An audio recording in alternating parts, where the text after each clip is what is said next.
Salut, c'est Clément. Dans cet épisode de Psy News, on va parler de 3 clés très concrètes que vous pouvez utiliser dans votre quotidien pour être plus heureux. Et on va aussi parler de 2 niveaux auxquels on peut voir le bonheur. C'est tiré d'une étude de Rice qui a été publiée en 2000 où il commence par présenter 2 visions possibles, 2 niveaux possibles de ce qui peut jouer sur le bonheur. Il parle du niveau de la personnalité, des traits de personnalité, qui reviendrait à dire en gros qu'est-ce qui fait la différence entre le niveau de base de bonheur de la personne A et de la personne B. Ça, c'est une façon de voir les choses sur laquelle du coup on a peu de possibilités de travailler parce que la personnalité elle est souvent très ancrée dans la personne, logiquement. Et il parle d'un deuxième niveau que j'ai trouvé très intéressant, un deuxième niveau sur lequel on peut jouer, qui est le niveau du quotidien, dans lequel le niveau du quotidien, ça reviendrait à dire, pour une personne A, qu'est-ce qui fait qu'il y a des jours où elle est au-dessus de son niveau de base et il y a des jours où elle est en dessous de son niveau de base? Quels sont les éléments du quotidien qui vont faire qu'il va être plus heureux que son niveau de base, ou quels sont les critères qui va faire qu'il va être moins heureux que son niveau de base? Et du coup, là-dessus, on peut beaucoup plus jouer parce que ça veut dire que ça dépend des activités qu'il fait au quotidien. Et pour aller un peu plus loin dans tout ça, il propose de travailler avec 3 besoins essentiels qui sont mentionnés dans la théorie de l'autodétermination de Ryan et Deci. Les 3 besoins essentiels, c'est le besoin d'autonomie, de compétence et de relation, relatedness en anglais. Donc le besoin d'autonomie, c'est le fait de se dire que ce que je fais au quotidien, je le fais parce que j'ai choisi de le faire. Et pas parce que je suis obligé de le faire pour survivre ou parce que je suis obligé de le faire parce que, j'ai des pressions extérieures ou quoi. Le besoin d'autonomie, c'est je fais les choses de mon quotidien parce que c'est mon propre choix, ça correspond, c'est aligné avec qui j'ai envie d'être. Le deuxième, le besoin de compétence, c'est assez simple, c'est le fait de se sentir compétent dans ce qu'on fait, de se sentir à la hauteur de ce qu'on fait au quotidien. Et le troisième besoin, qui est le besoin de relation, c'est le besoin de se sentir connecté aux autres socialement. Et du coup, les auteurs, donc Rice et ses collaborateurs, ont essayé d'analyser l'effet de ces différents besoins et ils ont essayé d'extraire en particulier pour le besoin de relation, quels sont le type d'activités au quotidien qui nourrissent le plus ce besoin de relation. Alors, ce qu'ils ont pu observer, c'est donc que d'une part, que les 3 besoins contribuent au bonheur, donc s'engager tous les jours dans des activités dans lesquelles je me sens compétent et en plus des activités que je fais parce que c'est ce que j'ai envie de faire, parce que c'est aligné avec mes désirs. Donc si on prend un job, ça veut dire un job dont les valeurs sont alignées avec qui j'ai envie d'être et en plus un job dans lequel je me sens bon, dans lequel je me sens à ma place, ça va contribuer énormément au bonheur. Ça peut être un job, mais ça peut être des activités du quotidien. Dans des vidéos assez récentes, je parlais du fait que j'avais commencé à me remettre à bricoler, etc. et que ça m'apportait beaucoup de bonheur. Et pourquoi? Parce que je redécouvrais un sentiment de compétence à travers ça. Et d'autre part, un sentiment d'autonomie, je le fais parce que j'avais envie de bricoler ces trucs. Et ça m'apportait un bonheur intrinsèque du quotidien. C'est-à-dire que si on me demande pourquoi tu es heureux dans ta vie, je ne vais pas dire parce que je sais bricoler.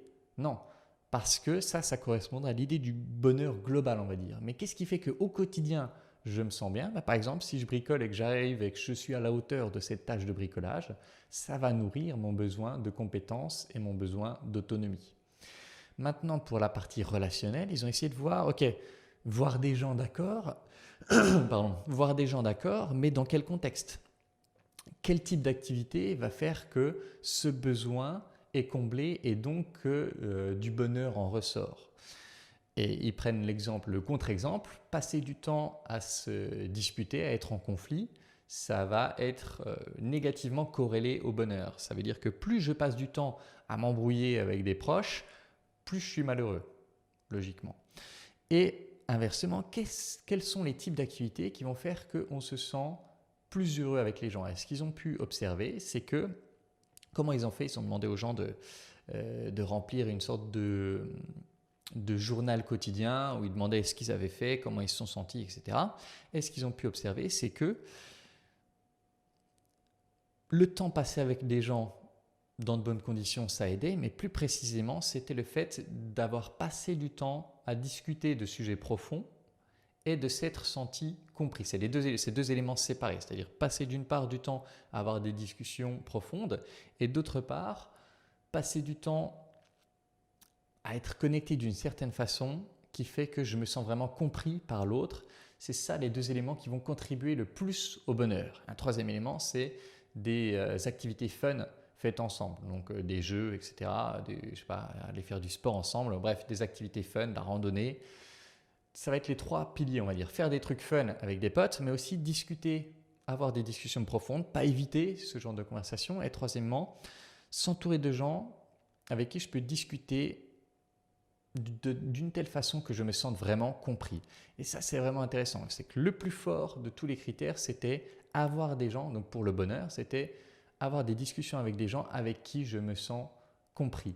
Et si vous vous rappelez la vidéo que j'ai faite sur le bilan de mon étude sur la connexion authentique, en particulier sur l'aspect intimité, ce qu'on avait pu prouver à travers cette étude, c'est que via 1 heure de 45 minutes de pratique de connexion authentique, il y avait une énorme différence entre l'activité placebo et la connexion authentique pour le critère de se sentir compris. C'est-à-dire que les gens qui se connectent à l'autre via la façon de se connecter à l'autre que propose la connexion authentique, ces personnes se sentent beaucoup plus comprises par l'autre.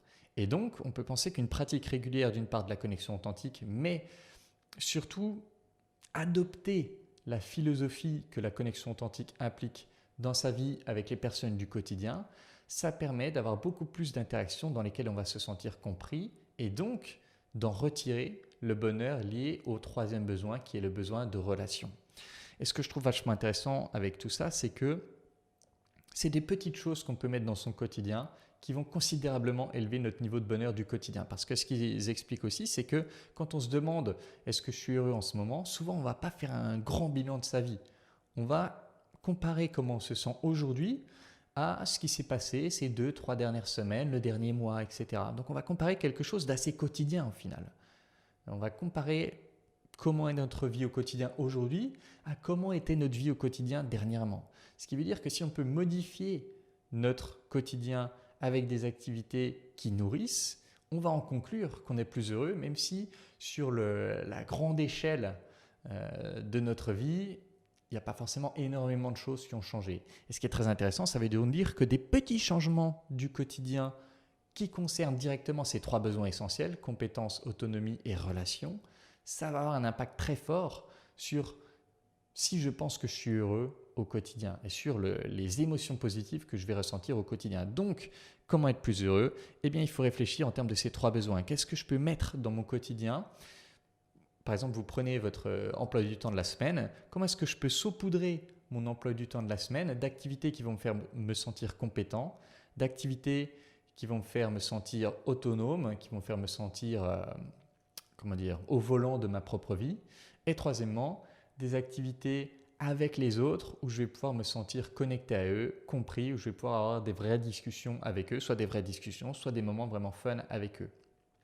Avec ça, vous pouvez vous établir une sorte de plan d'action du quotidien qui va pouvoir élever votre niveau de bonheur de telle sorte que votre niveau de base lié à votre personnalité ne change pas. Par contre, c'est comme si vous étiez tout le temps au-dessus de votre niveau de base. Donc, en quelque sorte, si on fait la moyenne, c'est un peu comme si votre niveau de base changeait. Ce n'est pas le cas dans le sens où si vous arrêtez toutes ces activités, vous allez progressivement redescendre à votre niveau de base. Mais en attendant, dans votre expérience du quotidien, c'est comme si votre niveau de base était plus élevé. Voilà, j'espère que cette vidéo pourra vous intéresser, pourra vous aider à développer ces choses-là. En tout cas, moi, ça a un impact vraiment fort sur ma vie ces derniers temps. J'espère que cette vidéo pourra vous aider et comme d'habitude, si vous voulez que je vous accompagne, si vous voulez travailler avec moi, si vous voulez que je vous aide à construire ce genre de plan d'action, si vous voulez que je vous accompagne dans le fait d'apprendre la façon de se connecter aux autres qui va vous permettre de vous sentir nourri et donc plus heureux au quotidien, vraiment le meilleur programme que j'ai pu concevoir, c'est l'école des guerriers. C'est pour ça qu'aujourd'hui, je ne fais plus que l'école des guerriers et les coachings perso, c'est parce que c'est ce qui marche le mieux. Donc si vous voulez travailler avec moi, postulez à l'école des guerriers qui aura lieu à la mi-septembre. Vous pouvez postuler via le lien dans la description et puis je vous répondrai et puis on verra comment on peut continuer ce travail-là, peut-être en attendant, commencer plutôt ce travail-là en attendant septembre. Voilà, c'est tout pour cette vidéo. En attendant la prochaine, je vous embrasse et je vous dis à bientôt. Ciao.